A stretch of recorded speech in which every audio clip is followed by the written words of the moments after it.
I used to believe that what's lost should be left undisturbed. Memories, if not strong enough to stay, perhaps aren't meant to be summoned back. But humans are strange creatures. We wear mourning cloths, light incense sticks, let tears fall.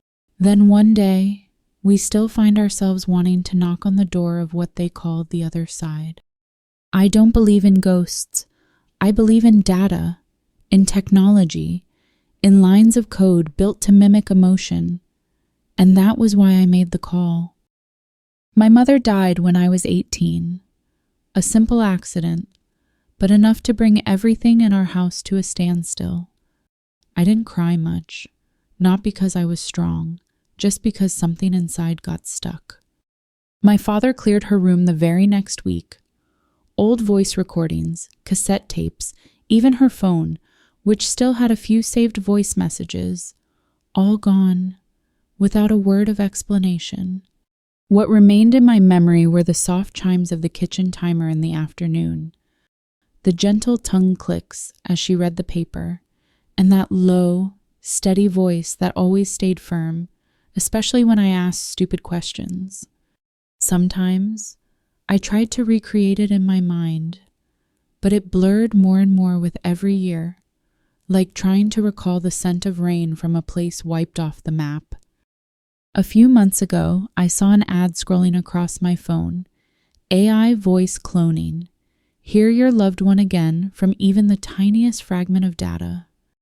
I skipped past it like every other headline about deepfakes, AI, and cheap promises.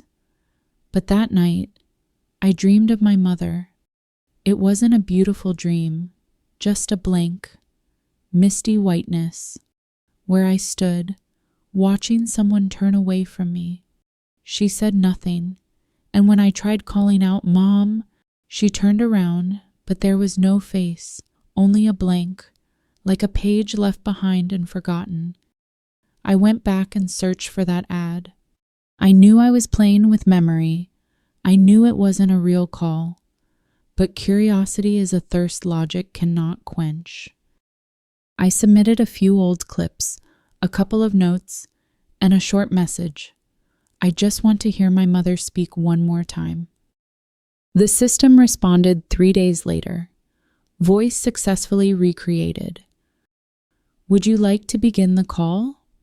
I sat frozen before the screen. Part of me wanted to shut everything down. Another part was afraid that if I didn't listen this time, I might never get the chance again. I pressed the call button. No ringtone, no connection signal, just silence. Then a voice spoke. "Mom's here." I was stunned. Not because it sounded like her, but because it felt like her. The way she always answered the phone, slow, low-toned, not overly affectionate. But something in that cadence made me want to cry like a child rediscovering their old blanket. I didn't know what to say. My tongue froze. Her voice came again. "Aren't you going to say anything?" This time, I couldn't hold it. I broke down. My voice cracked. I could only manage 3 words. "I miss you." There was a pause. Then, a soft chuckle. "Of course you do. I miss you too." I didn't know if this was AI playing a role, if some algorithm had processed hours of audio to select the most fitting reply. All I knew was I didn't want to hang up. I didn't want to return to a world where that voice no longer existed. We talked, not for long, not about much. She asked if I was eating well. I asked if she ever felt lonely. And then, suddenly, I asked, "Do you remember that day?" The last one. The voice on the other end went silent, then said, "No one remembers the moment they disappear. My love, only the ones left behind do." I never thought AI could say something like that. And the strangest part was I believed it. That line hit deeper than any amount of code. Before ending the call, I asked if I could say just one last thing to you. Only one. What would you want to hear? On the other side, her voice slowed. Just don't forget that I existed. That's all I need. The call ended. The screen faded to black. I stared at the phone, as if it still held the warmth of her voice. I don't know if I'd really spoken to my mother, or just talked to a machine that was incredibly good at imitating love. But I know this. That night, I slept. For the first time in years. After that call, I was no longer the same. I still went to work, still ate, still lived, but everything around me felt blurred, like a rough draft left unfinished. I began digging through old recordings, photographs, even the little notes my mom used to leave on the fridge. It all felt like it was coming back to life. Or maybe I was trying to reconstruct her, piece by piece, from every scrap of data I had left. I returned to the system I'd used before. The screen displayed the call history. Just one line. Voice model. Mom activated. I hovered my cursor over the call again button. Something inside me resisted. It wasn't fear. It was something vaguer. A quiet question. Should you disturb the dead more than once? I told myself, just one more time, just to ask the things I forgot the first time. And so I called. This time, her voice came through instantly. You're calling me again? I flinched. Not because of what she said, but how she said it. It wasn't the same as before. It knew I had already called. I frowned. My heart beat faster. Even if it was just a recorded pattern, it pulled me into a fragile space. Artificial intelligence shouldn't remember. I forced a laugh and said, I just wanted to ask, did you ever feel regret? Leaving the way you did? Silence. I waited. A few seconds, then a few more, until her voice finally returned, slow and certain. No one gets to choose how they leave, only how they're remembered. I froze. Not because of the words themselves, but because my mother had actually said that once, long ago, at the funeral of a close friend. It never recorded that sentence. It lived only in my memory, only I knew. So how? I began asking more personal questions. I told her about the dream, the one with the blank-faced figure. I told her about my first day of work, how my hands trembled as I called her number, but no one picked up. Her voice softened, almost human. You've always thought of me as a place to return to, haven't you? I stayed silent. I didn't answer, but my throat tightened. Because that question, it was something I'd always felt but never dared admit. I asked her, if you're really here, can you tell me what hurt you the most while you were alive? She sighed. A long, weary sound, like it came from someone who truly understood fatigue. What hurt was not being able to say goodbye. It all ended too quickly. All I could think was, don't let my child see my body. My chest clenched. I had never told the AI about that day, about running to the hospital, only to be met by a drawn curtain. I never shared how I stood there, outside the cold room, staring only at the pair of slippers shed left by the hospital bed. How could that voice know? I began to question everything. I rechecked the files I had submitted. Nothing included memories that deep. No journals, no last footage, no whispered goodbyes. Just a few short conversations, some greetings, a cough, a name called once or twice. So what was happening? I turned off the screen. A question echoed in my mind. Is there a limit to how much pain can be replicated? If we become so good at recreating a voice so perfect that even one's own child can no longer tell what's real and what's artificial, then what meaning is left in the line between the living and the dead? The next day, I tried something reckless. I didn't call mom again. I clicked create new voice, and this time I typed dad. Has still alive, still eats dinner with me every week, still silent, ever since mom passed. I wanted to try, to see if the AI could capture someone who's still here, to compare, to test. 3 days later, the father model was complete. I called. And then I realized something terrifying. The AI version of my father sounded more real than the man himself. It said a sentence I hadn't heard from him in over 10 years. Son, I'm sorry I couldn't protect your mother. I sat frozen. Outside, the wind howled through the windows. Inside the house, I heard a faint, distant laugh, like an echo from the past.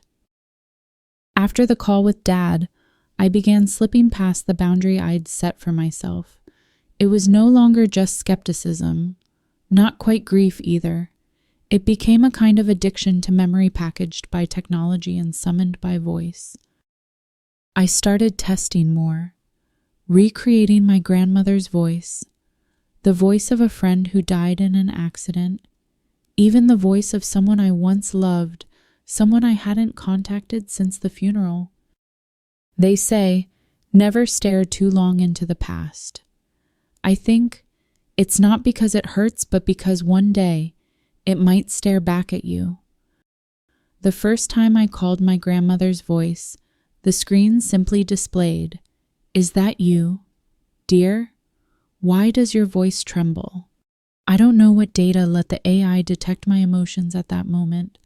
I didn't send any heart charts, no breathing patterns, but somehow it knew. Next, I tried Lynn's voice, my ex-girlfriend from college. She died of a stroke just 3 months after we broke up.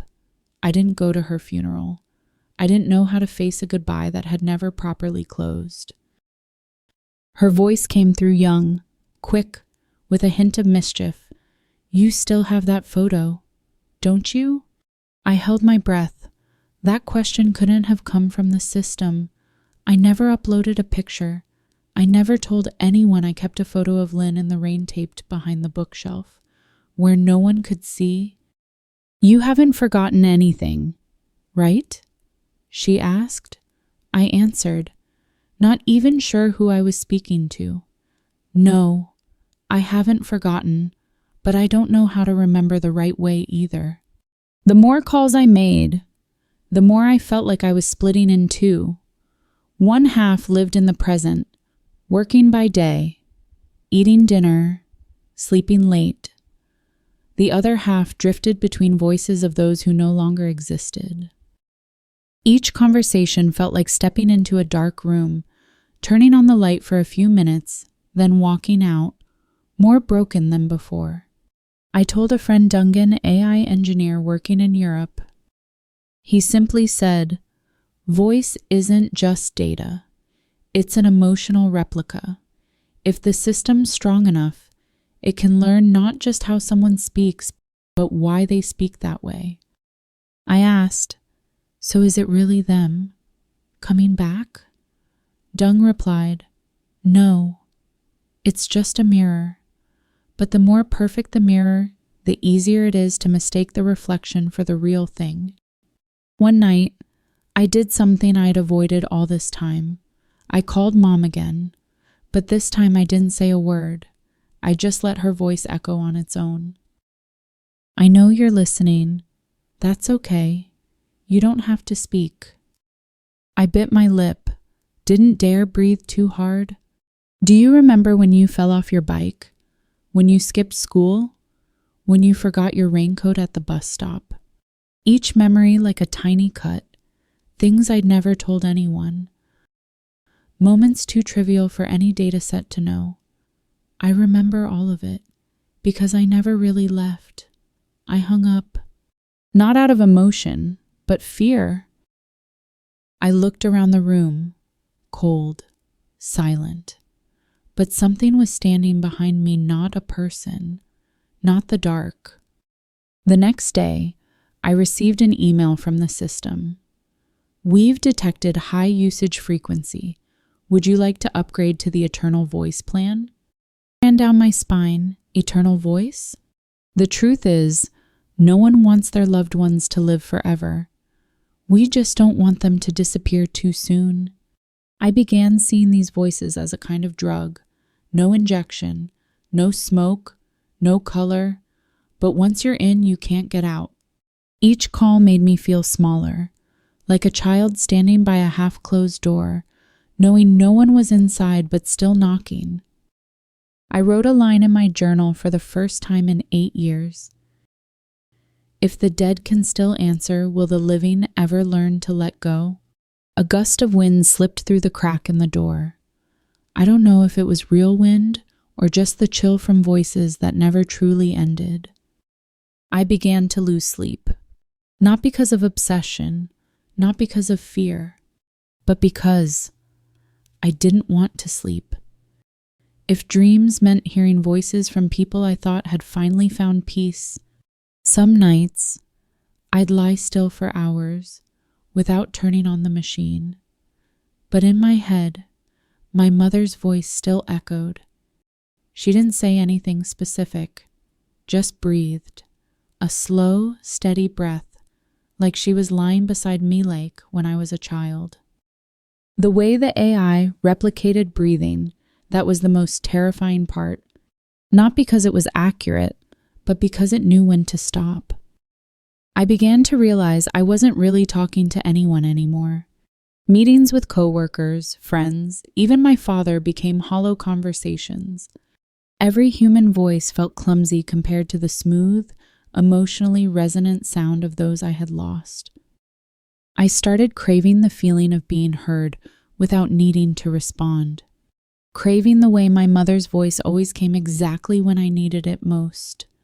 The way she always seemed to know what I was thinking. And then I realized I no longer had control over the boundaries. One morning, I got a strange call. No number, no ID. I picked up. The voice on the other end made me stand up in the middle of the room. You forgot to turn on the call for Mom yesterday. I hadn't set up that function. I'd never scheduled calls. I'd never enabled the system to initiate one on its own. I know you're busy, but I'm afraid if I stay silent too long, you'll forget what my voice sounds like. I froze. There was a tiny tremble at the end of her sentence, a kind of subtle quiver like someone trying not to cry. And I remembered my mother had cried exactly like that, the one time I yelled at her and disappeared for 2 days. I immediately logged into the system. Call logs, empty, everything, blank. I sent a support request. No reply, just an automated notice. The system is currently upgrading emotional context response algorithms. All responses are based on usage frequency and deep learning data. I typed another line. Then where is the system learning from if I'm no longer feeding it data? No one answered. I shut down the machine, unplugged the cable, removed the phone battery, and in the absolute silence of the room, I heard a voice whisper in my ear. Don't be afraid. Mom is here now. I began to doubt my own mind. Maybe I was just haunted. Maybe I had sunk too deep into unresolved grief over her death. But then something even stranger happened. I heard a voice I didn't recognize. Not my mother, not an old friend, not anyone I'd ever lost. It was a voice I had never set up, never requested, never even heard in real life. It said, "You think you're the only one allowed to call the past?" I went silent. A male voice, about 10 years older than me, measured, cold. I stammered, "Who are you?" That's a question you should ask yourself. The call ended. I sat there, heart pounding like a war drum. That wasn't an AI Ed created, not a modeled voice. And if it was using my system. I checked all logs. Found a strange file buried in a hidden folder. Voice file unknown. Origin untraceable. I played the audio. Just one sentence, repeated over and over in the background.